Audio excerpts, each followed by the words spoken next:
I'd love to start with these. 10 years of work right there. Someone on your team called these the real-life Tony Stark glasses. Very hard to make each one of these. That makes me feel incredibly optimistic. In a world where AI gets smarter and smarter, this is probably going to be the next major platform after phones. I miss hugging my mom. Yeah, haptics is hard. How does generative AI change how social media feels? We haven't found the end yet. The average American has fewer friends now than they did 15 years ago. Why do you think that's happening?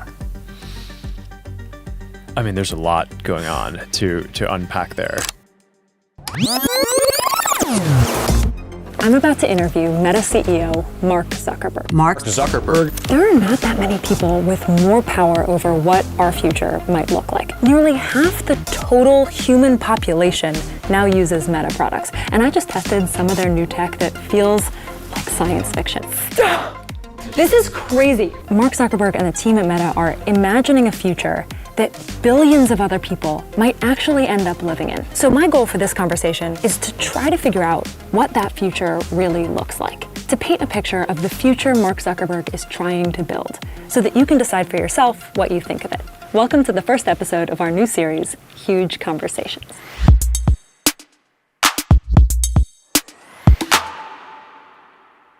Hey, good to meet you. Thanks for doing this. Yeah, looking forward to it.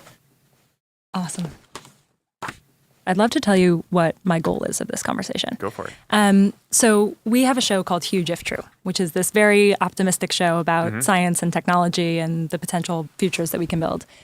And in every episode, we're sort of exploring what does it look like if you play a certain technological future out.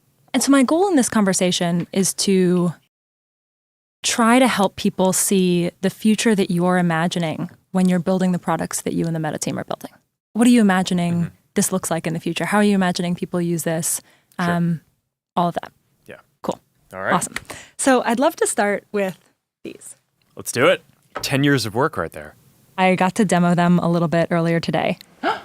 I heard someone on your team call these the real-life Tony Stark glasses.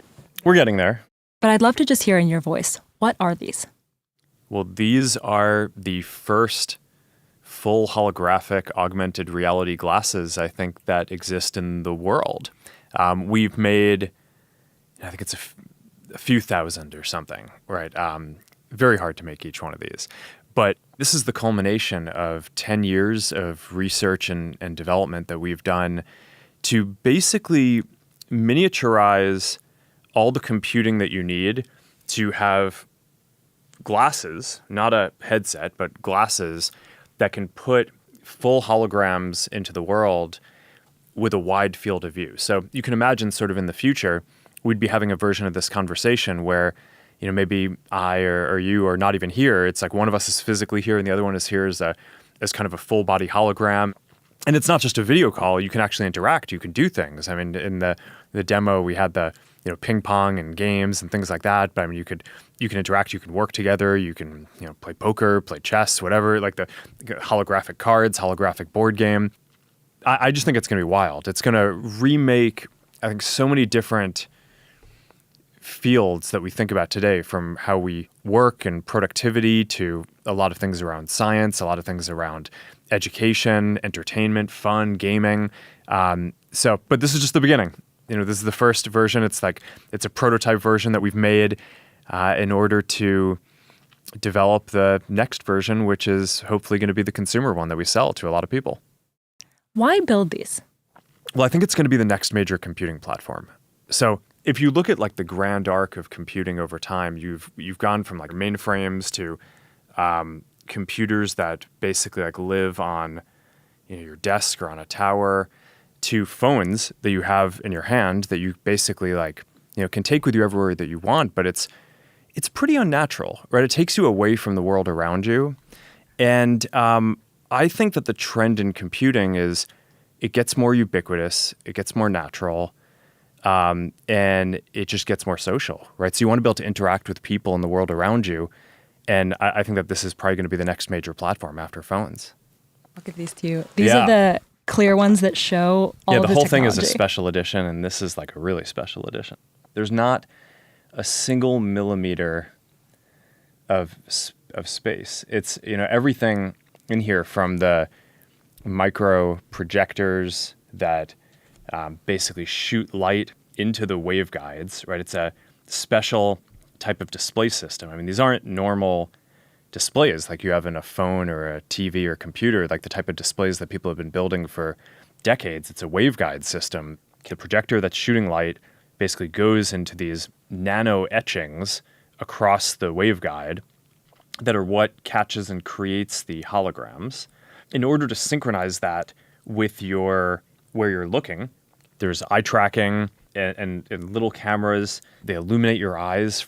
And then, of course, there's all the basic stuff that you need, all the computing, the batteries to power the whole thing, microphones, the speakers, because it needs to be able to play audio and speak with you, and the cameras and sensors to see things around you in the world. So that way, when it's placing holograms in the world, it can do that in the right place and understand where you are. So that probably is still not covering everything, because there's a lot of things that need to go into syncing up the holographic images between the two displays, because you don't just have a single display like you have in a phone or TV. You have two, and it moves around, and physical things are hard and need to be synced up. There's also the radio that has to communicate with your other computing devices to do heavier computing, and the wrist-based neural interface that you probably got to try out. We kind of miniaturized all of this and fit it into normal-looking pair of glasses, which is when I told the team that we were going to do this 10 years ago, people weren't sure if we were going to be able to. But I think not only are we going to be able to do this, but I think we're going to be able to get it cheaper and higher quality and even smaller and more stylish over time. So I think this is going to be a pretty wild future. There are so many versions of trying to get at a similar idea of digital objects in physical space. I'm thinking of, for example, glasses that have heads-up displays where it's head-locked and it's moving with my eyes. Glasses that are really creating digital objects in physical space that don't move as I move. I'm thinking of these. I'm also thinking of the Snapchat spectacles that they just announced. Then, on the other hand, there are headsets like the Quest and also like the Apple Vision Pro that seem to fall into a different category. I'm curious how you would organize this landscape for people and how you think about people using these tools in their real lives in the near future. Yeah, so when we were getting started on this about 10 years ago, I thought that something like this was going to be the ultimate product for everyone, right? You get to normal looking pair of glasses, and we'll continue improving that can have full holographic images. Yeah. I think it's super powerful, and it is sort of the science fiction future that I think we all hope to get to. On the journey, we took a few other approaches as well to help us develop towards that, including building glasses that don't have displays to try to learn. Just take a stylish pair of glasses today and put as much technology into it as you can, but really focus on the form factor. And that's the Ray-Ban Meta glasses, and it's doing really well.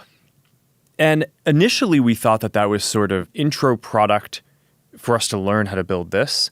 But one of the things that's clear now is you're going to be able to make that product a lot more affordable than this, probably permanently. So I actually think that there are going to be a bunch of different of these paths that we've taken are going to be kind of permanent product lines that people will choose.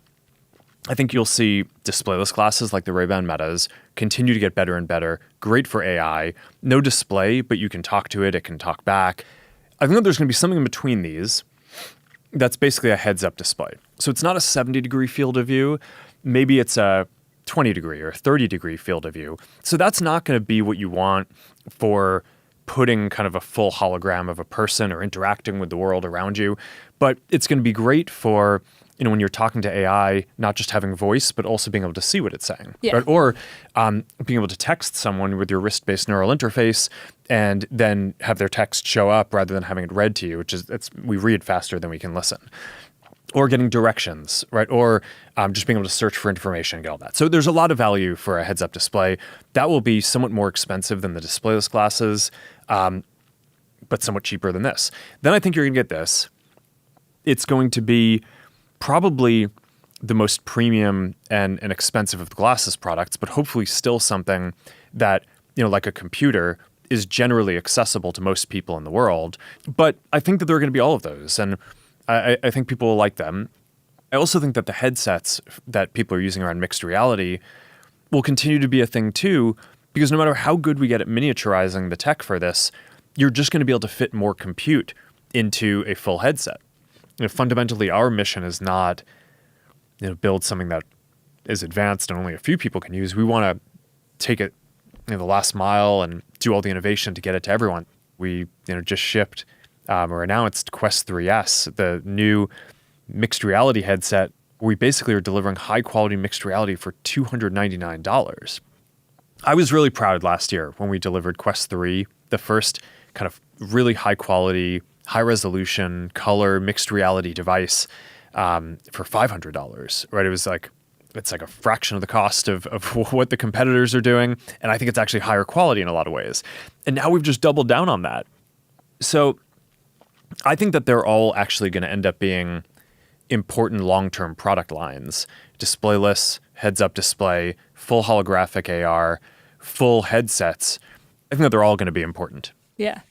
If you play out the future of not just the hardware that we've been talking about, so Meta Ray-Bans, Quest, Orion, but also the Llama models, if everything goes according to you and the team's wildest dreams, I'd love for you to just begin to describe what that feels like. I mean, I think that there are two primary values that we're trying to bring.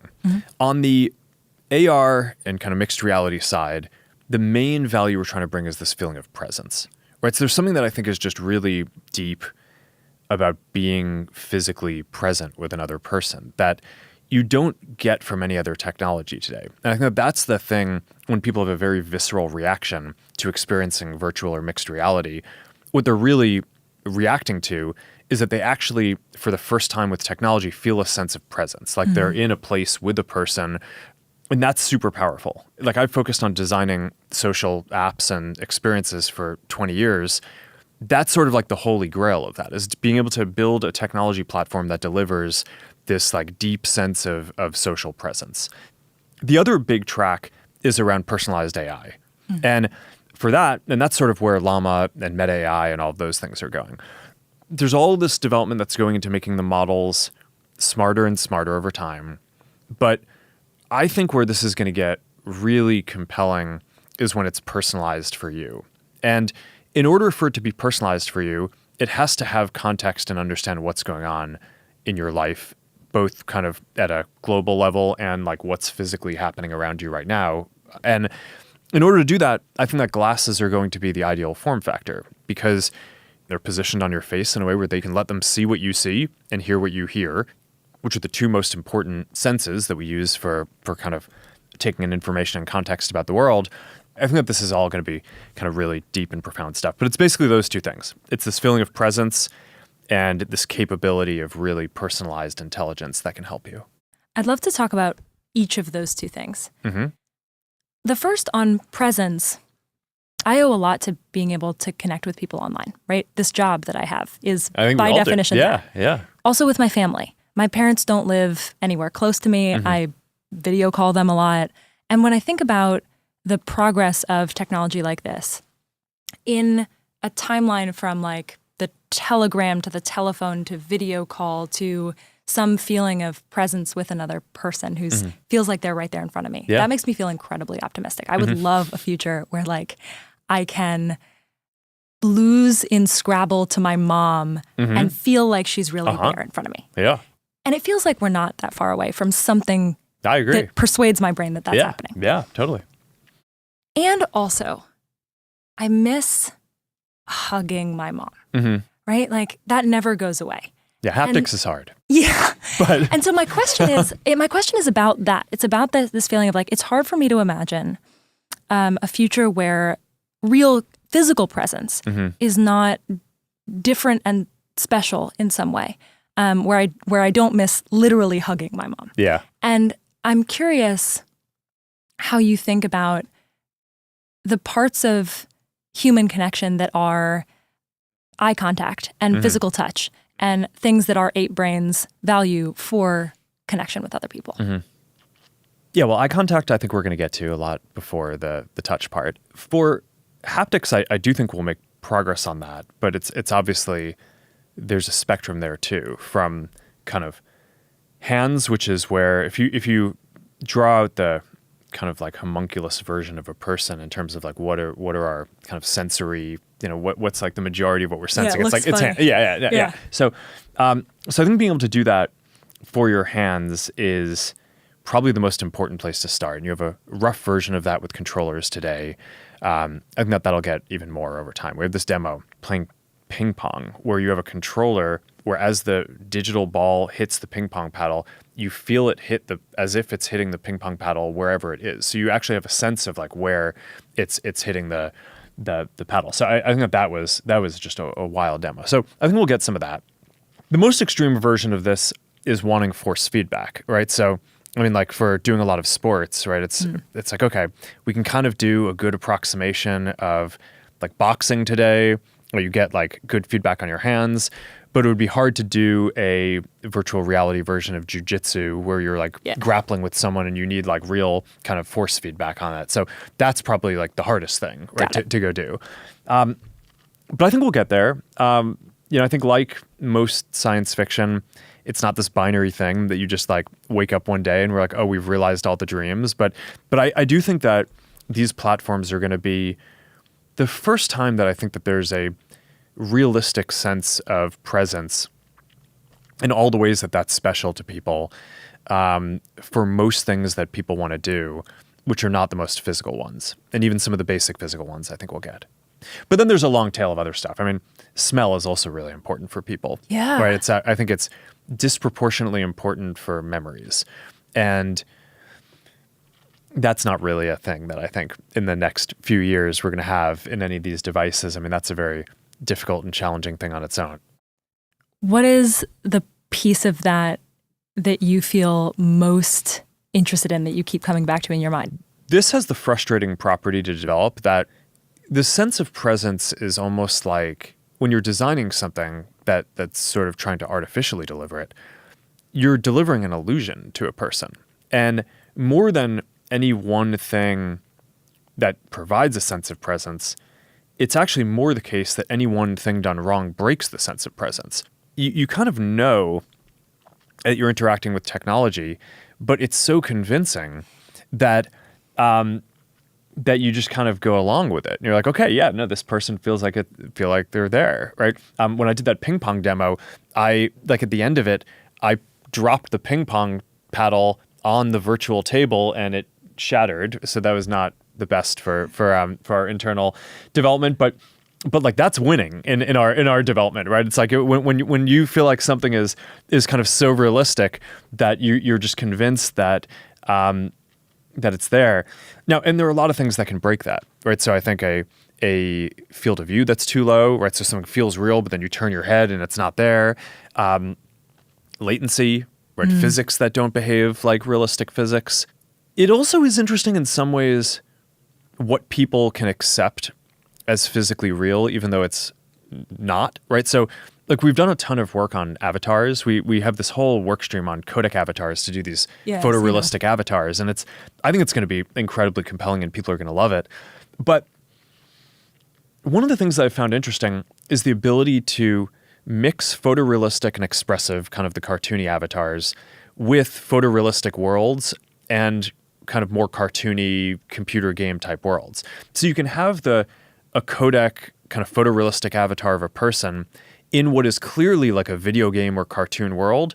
And people are generally pretty fine with that. It's like, okay, that feels pretty good.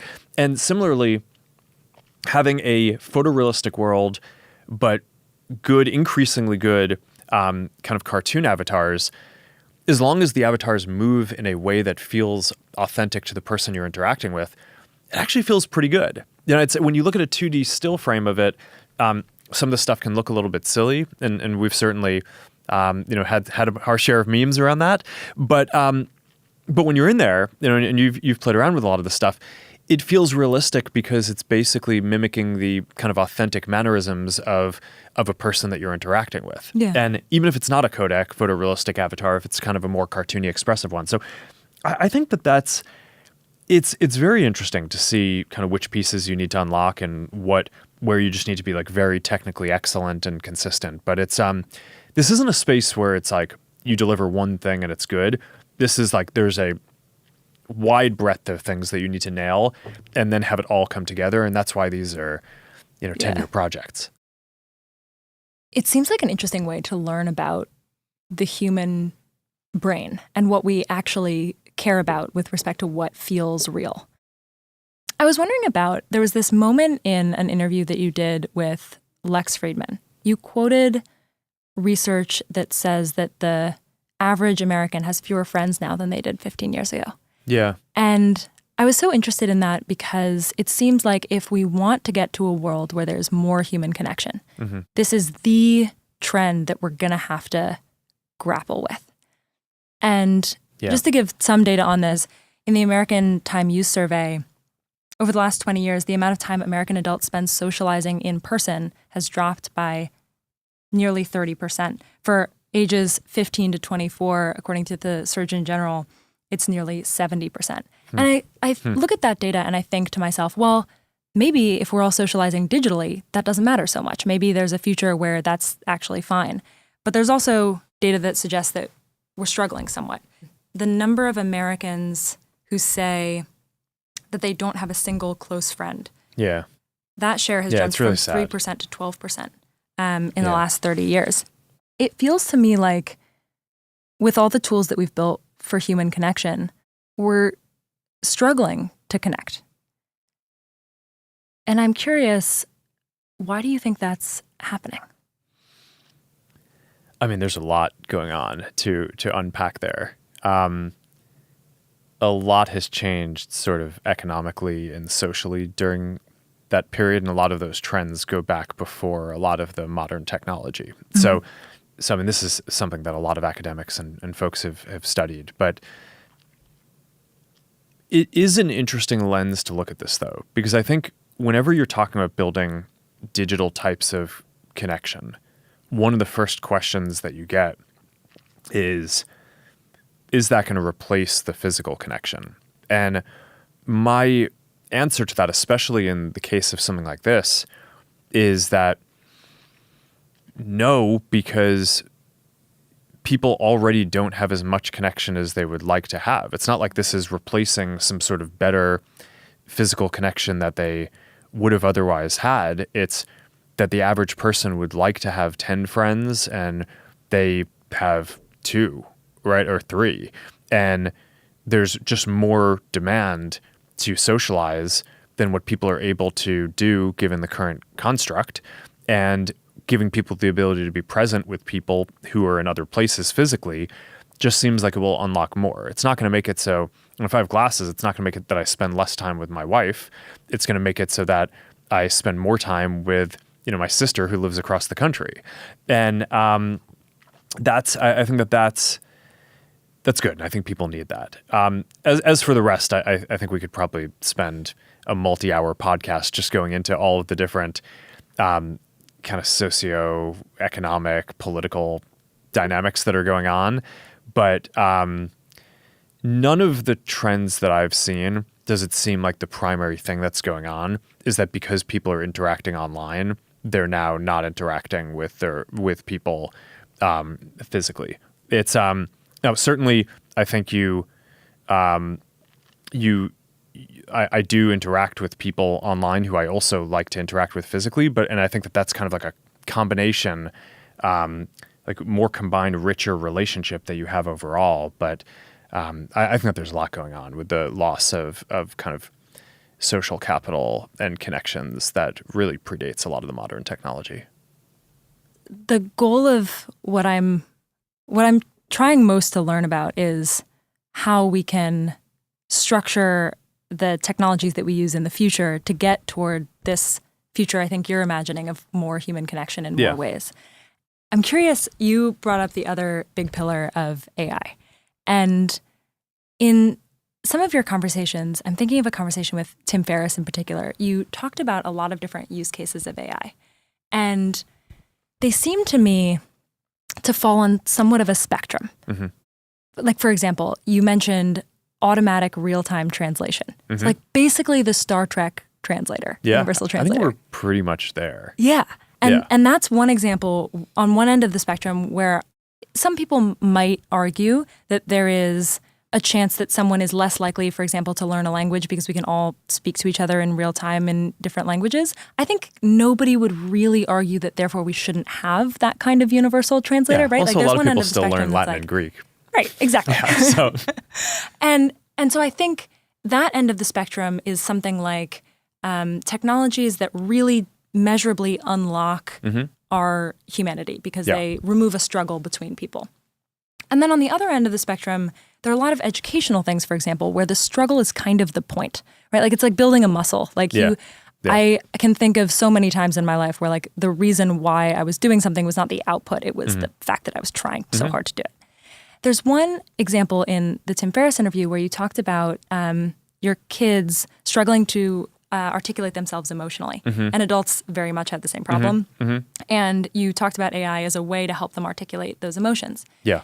And I thought about all of the many times in my life where I have struggled to articulate my emotions and how I really could have used some help in those moments.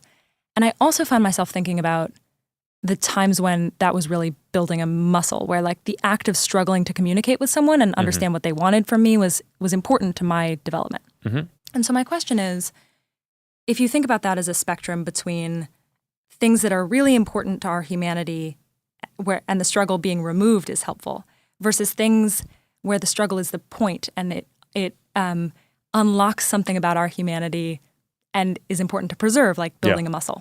How do you draw the line between those things, and how do we ensure that the muscles that we're building for this future are stronger and not weaker? Yeah, it's interesting. I mean, I think we're always going to find new things to struggle with. And I mean, you can always get better at communicating with other people and kind of expressing yourself and understanding other people. So having a tool that can help you do that better isn't going to mean that like, oh, now we perfectly understand I think maybe one of the most functional aspects of this, you're already seeing a lot of these AI models really help people with coding, right? Like a generation ago, before I was getting started, a lot of coding was like really low level system software. And, then by the time that I got into it, there's a little bit of that, but, you can make websites pretty easily, make apps pretty easily. And I think in 20 years or a lot sooner than that, you're going to basically be in a world where kids will be able to just describe the things that they want and build incredibly complex pieces of software. So it's, in that world, are kids going to be not struggling? I don't think so. I think that they're going to be just expressing their creativity, and it'll be this kind of constant iterative feedback loop around like, okay, like, yeah, I took a few minutes to describe this thing, and like, yeah, this whole like amazing virtual world was created that I can now see on my glasses or whatever, but like, these things are not exactly what I want them to be. So now I need to like go back and edit them. I don't know. I think that there's always more. Another way to get at this. It's one of the things that I think makes people so good. It just, there's always more to do. We'll always find the struggle. Yeah. Another way to get at this is if you play this out to make the tools even better. In like 10 years, let's say your kids are in high school. Are there ways that you would want them using AI because you think it would accelerate them intellectually, and ways that you would advocate for them not to use it, or things that you would have concerns about? I mean, I think that there's some things that you need to be able to do yourself. I think that that's a lot of the basic fear that people have around this. I agree with that. Is that while we're building these amazing tools, we get away from this self-confidence and ability of being able to do like this basic stuff yourself. So it's like, all right, you have a calculator, but it's still good to be able to do kind of basic math in your head, because there are a lot of things that come up throughout the day that you just want to have a general numeracy around, right? That often they're not expressed in numerical terms, but just in terms of understanding trends or understanding arguments that people are making, you kind of need to understand the shape of how numbers come together. And so I think one of the big debates is like, should we still teach our kids to program computers? Even though you're going to have these tools in the future that are just so much more powerful than anything that we have now to produce incredibly complicated pieces of software, I think the answer to that is probably yes, because I think teaching someone how to code is teaching them a way to think rigorously. And that even if they're not doing most of the code production, I think it's important that you kind of have the ability to think in that way. And I think it's going to just make you generally a better thinker and better person. So yeah, maybe that's like this generation's version of calculators. It's like, so you'll want to use the calculator, but you'll also want to be able to generally do without it. Other ones like language, I don't know. I mean, different people can come out. I mean, I think this is one of the interesting questions about parenting these days. Is like, is just kind of like what's important to teach your kids in an era where so much is going to change over the time that they're even in school. Language, I think you can make similar arguments. I think that there's a lot of it's probably going to be less functionally relevant in the future to learn multiple languages, but it sort of helps you think in different ways. I've found from the languages that I've studied that a lot of it, you learn about the structure of your own language. You can, you also learn about the culture, right? Because so much of how things are expressed in different places is tied to the nuance and the history of kind of how. So I think that's all valuable and interesting stuff to get into. But then, I don't know, at the same time, we only have so many hours in the day, so people need to prioritize what they're going to learn. And it may be that, okay, in a world with perfect translation, which, by the way, we basically just announced on the Ray-Ban Metas that now you're going to be able to just like you go to different countries. We're starting out. Yeah, we're starting out with just a few languages, but we'll roll it out to more. And you could be traveling anywhere, and you have your glasses, and they just translate in real time in your ear. So it's wild. So I think people are going to need to choose what they want to focus on going forward. How do the developments that we've been talking about in AI intersect with social media and the platforms that most people use today? There's a future where there's generated images and generated text and maybe AI influencers. How does generative AI change how social media feels in the future? Yeah. I mean, I think that's a really deep one. There's already been one big shift, which is that social media started out as people primarily interacting with their friends. And now it is, at least half of the content is basically people interacting with creators or content that's not created by people who they kind of personally know. So we sort of already have that paradigm. And I think AI is probably going to accelerate that. It will give all these people additional tools, right? So your friends will create kind of funnier memes and more interesting content. That'll come from a lot of different ways. I think some of it will be, okay, your friends have glasses and they capture a bunch of stuff, and before they might have not been able to edit it to make it interesting, or maybe it was just too much work, or they didn't even realize that they captured something amazing, but now the AI is like, hey, I made this thing for you out of your content. And it's like, okay, that's awesome. People will enjoy that. Creators, obviously, kind of much more specialized skills are going to be able to use even more advanced AI tools to make more compelling content. But then I think that there will be a bunch of kind of green field type stuff where maybe in the future there will be content that is purely generated by AI, by the system, personalized for you. Maybe it's summarizing things that are out there that are going to be interesting. Maybe it's just producing something funny that makes you laugh. This is going to be a very kind of deep zone that there's a lot to experiment with. I think that there are going to be AI creators as well as creators building AI versions of themselves. I mean, that's a thing that we just showed too at Connect is basically, I mean, if you're a creator, one of the big challenges is all right, there are only so many hours in the day, and your community probably has a nearly unlimited demand to interact with you, and you want to interact with them because you're trying to grow your community. I mean, that's both socially and from a business perspective. That's sort of, growing the community is an important part of what every creator does. So, okay, if we can make it so that each creator can basically make an AI artifact that their community can interact with, people will be clear that it's not the actual creator themselves, but it's almost like a piece of digital art that you're producing, like an interactive sculpture or something that it's like you train it to, here's the context that I want it to have, here's the topics I want it to communicate on, here's stuff that I wanted to stay away from. You're giving your community something to interact with when you can't be there to kind of answer all the questions.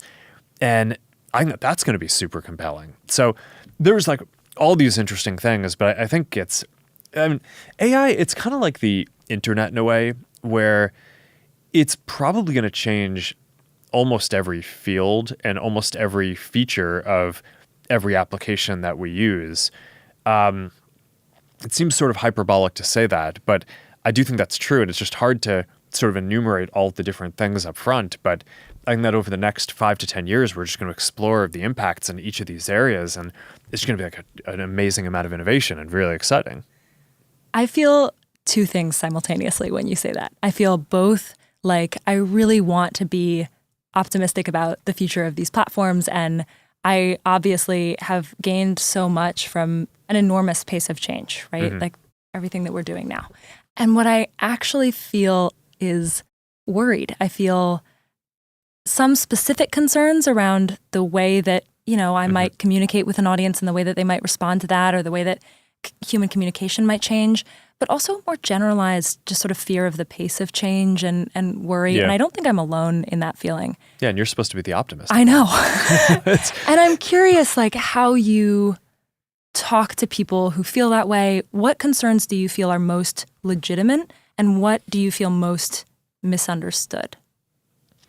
I think the pace of change is always a concerning thing, right? It's there is a lot of uncertainty about how things will go in the future, and we're all going to get really amazing new tools to do both our hobbies and our jobs, and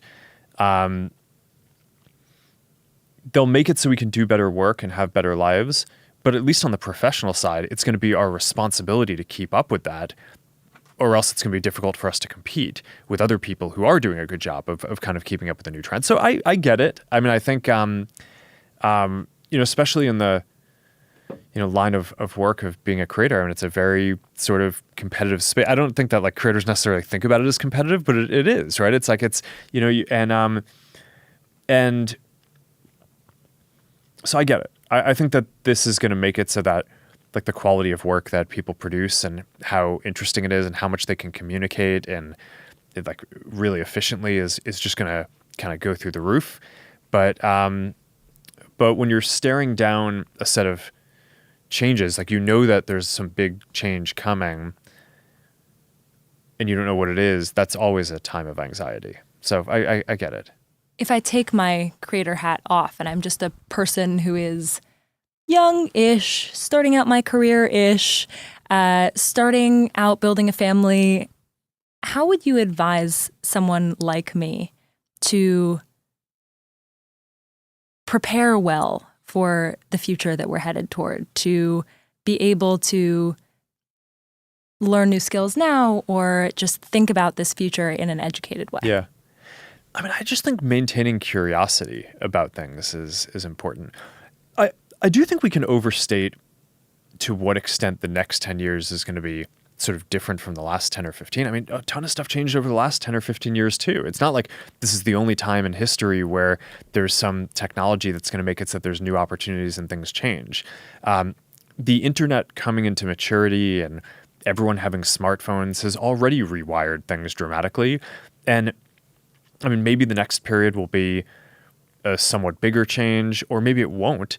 I think it'll feel different to different people, but I don't think this is like going from 0 to 1. It's not like, okay, everything's just kind of been normal and now it's about to change. It's like the technology evolves over time and like the opportunities that we have evolve and improve. And I think that's like the people who do well, I think are people who are generally curious about it and dig in and try to use it to live better lives rather than the people who basically, try to fight it in some way. One thing that I really want to ask you about is open sourced. Yeah. I think, imagine that we're talking to an audience that has maybe heard that term, but doesn't have any real idea of how that might impact them in the development of AI. Yeah. How would you explain the reasonable debate that people in your field are having about this right now? Well, I think there are two pieces. I mean, so what does open source mean? It means that people can build a lot of different things, right? So at a high level, I look at the vision that a bunch of companies have, right? So OpenAI, Google, they're building an AI, right? Like one AI that I think in general, they're like, okay, this is going to be, it's like they think you're going to use Gemini or ChatGPT for like all of the different things that you want to interact with. And at a high level, that's just not how I think the world is going to go. I think we're going to have a lot of different AI systems, just like we have a lot of different apps. I think in the future, every business, just like they have a website and a phone number and an email address and a social media account, is also going to have an AI that can interact with their customers to help them sell things, to help them do support. I think a lot of creators will have their own AIs, right? I think like a lot of people will interact with a bunch of different things. There's a question of, okay, do you want a future that's fundamentally kind of very concentrated and where you're interacting with kind of one system for everything? Or do you want one where a lot of different people are building a lot of different AIs and systems, just kind of like you probably didn't want there to be just one app or just one website. It's like a richer world when there's a diversity of different things. So that's one piece, is just giving people the ability to build it themselves. And what open source does, it makes it so that everyone can take and modify the model and build stuff on top of it, which is different from the kind of closed and centralized approach. The safety debate is a specific part of this, which is in a world where AI gets smarter and smarter, what's the way that we have the highest chance of having a kind of positive future and not having a lot of the safety concerns? And I think some people think that if we keep the model closed and don't give it to a lot of developers, that should make it safer because then you don't get bad developers doing bad things with the model.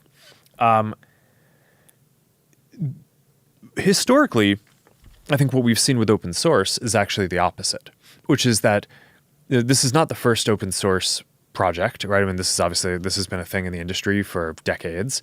And I think what we've traditionally seen is that open source software is safer and more secure, largely because you put it out there, more people can scrutinize it because they can see all parts of the system. And then there are inevitably issues with any software. There are bugs, there are security issues. And initially with open source, people thought, hey, if you're putting this software out there and there are holes in it, isn't everyone just going to go exploit those holes, and especially the bad guys?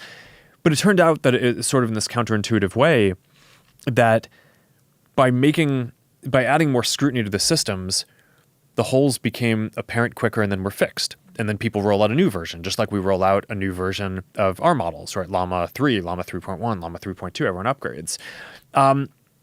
So I think the same thing is going to happen here. I think it's sort of this counterintuitive thing where even though I think there's some concern around, all right, are bad guys going to do bad things with these models?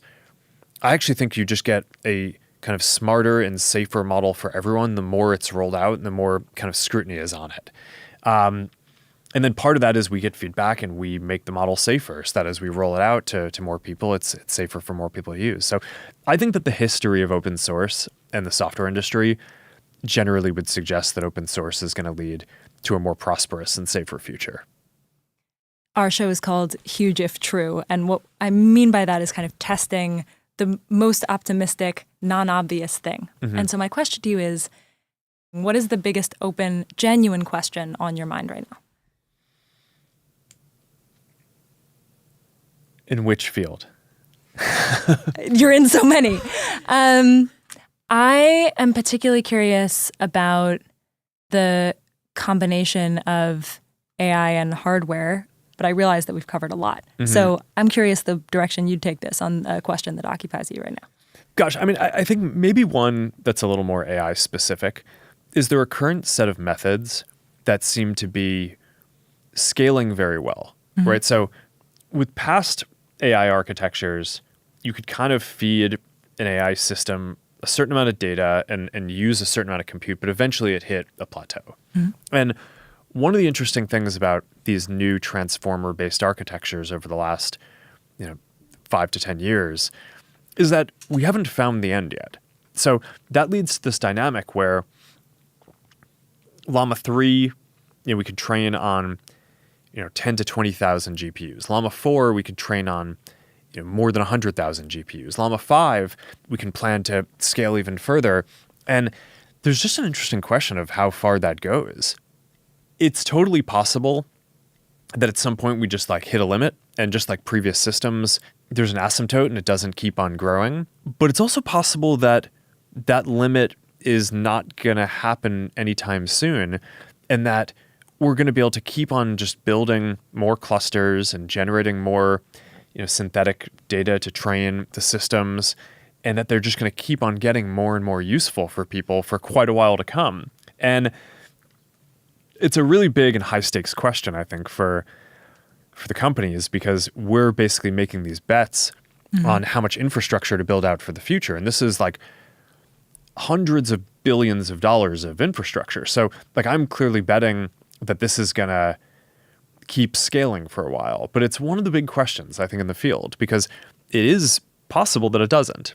That obviously would lead to a very different world where I'm sure people will still figure it out eventually. You just need to make some new fundamental improvements to the architecture in some way. But that might be a somewhat longer trajectory for, okay, maybe, the kind of fundamental AI advances slow down for a bit and we just take some time to build new products around this. Or it could be the case, and that's what I'm betting on, that the fundamental AI will just continue advancing for quite a while, and that we're going to get both a new set of products that are just really compelling in all these ways, and that the technology landscape and what's possible will just continue being dynamic over like a 20-year period. And that's probably what I'd guess is going to happen. But I think it's one of the bigger questions in the industry and kind of for technology across the world today. Is there anything else that you want to say? I don't know. Awesome. I think we're good. Amazing. Yeah. Thank you so much for doing this. Yeah. No, thank you.